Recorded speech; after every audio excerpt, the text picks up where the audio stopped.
All complex emotions, including even religious ecstasy, made possible by the amygdala. It's the seat of social and emotional intelligence. It's the main structure involved in all aspects of higher complex emotions.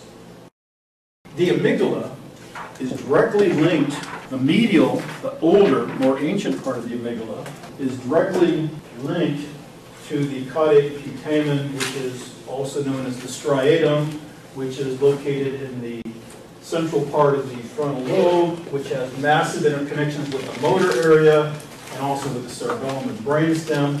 Huntington's chorea, Parkinson's disease, motor abnormalities, we see disturbances in these structures. The medial part, the more ancient part of the amygdala, is directly linked to these motor centers. The lateral is more linked to the neocortex, and that's why in sharks and what have you, they don't have a lateral, whereas we do.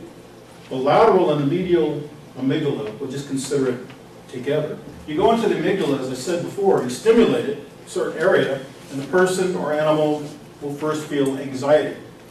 If you continue the stimulation, they might feel fear. If they feel fear, they might run away.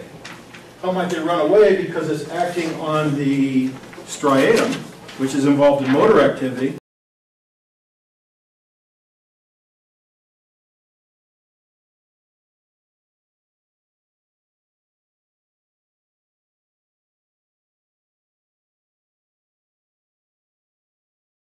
Stimulate these areas of the brain. You might get kicking, you might get punching movements with stimulation of this area.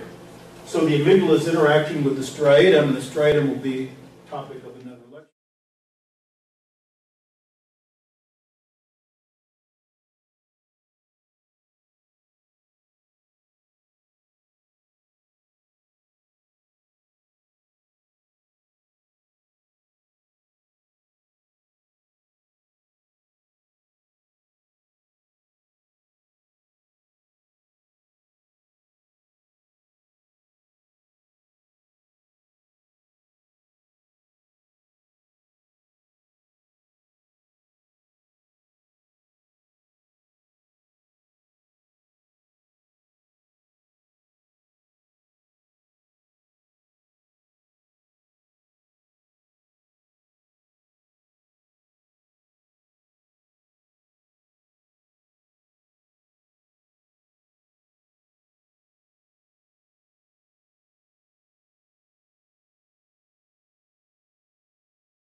The worst part about it is waking up in the morning, actually having to physically will yourself to move your legs, and you strain and you try. I mean, you have to think about every step. Leonard Cage, I've had Parkinson's disease for 9 years. I live with it every day. Embryonic stem cells are the best hope for our future. Charlie Nimitz, I've had Parkinson's. I live with it every day. Stem cell research is the best hope. As you might know, I care deeply about stem cell research. In Missouri, you can elect Claire McCaskill, who shares my hope for cures. Unfortunately, Senator Jim Talent opposes expanding stem cell research. Senator Talent even wanted to criminalize the science that gives us a chance for hope. They say all politics is local, but it's not always the case. What you do in Missouri matters to millions of Americans. Americans like me. The amygdala, being concerned with all aspects of emotion, controls emotional expression in part through the striatum. That is, the striatum, the caudate, the putamen, is actually an outgrowth of the amygdala.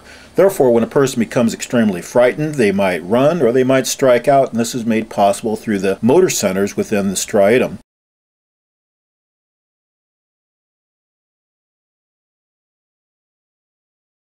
Therefore, under conditions of extreme trauma, the amygdala may be damaged, but also the striatum. In conditions of severe PTSD, also known formally as shell shock, that affected individuals may show gross motor abnormalities. In fact, they show many symptoms which are quite similar to Parkinson's disease.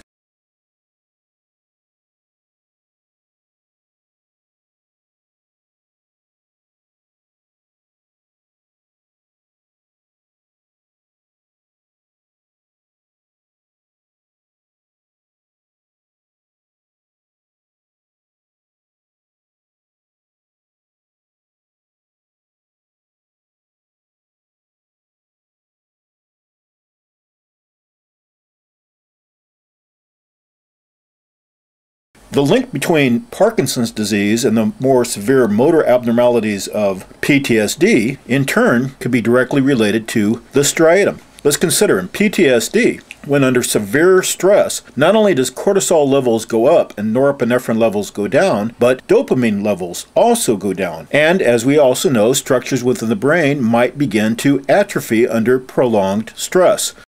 There have been studies looking at MRI of people with PTSD, and it found in the right hemisphere shrinkage of the amygdala and the hippocampus. Definite evidence in the right hemisphere, which we know is the more emotional half of the brain, that these structures are actually visibly smaller. Likewise, in Parkinson's disease, we see atrophy within the substantia nigra, a brainstem structure which produces dopamine. The substantia nigra projects directly to the striatum, as well as the amygdala. Therefore, we also see reductions in dopamine within the striatum. Therefore, we see similarities in the physical symptoms between PTSD and Parkinson's disease because abnormalities in the striatum are involved in both.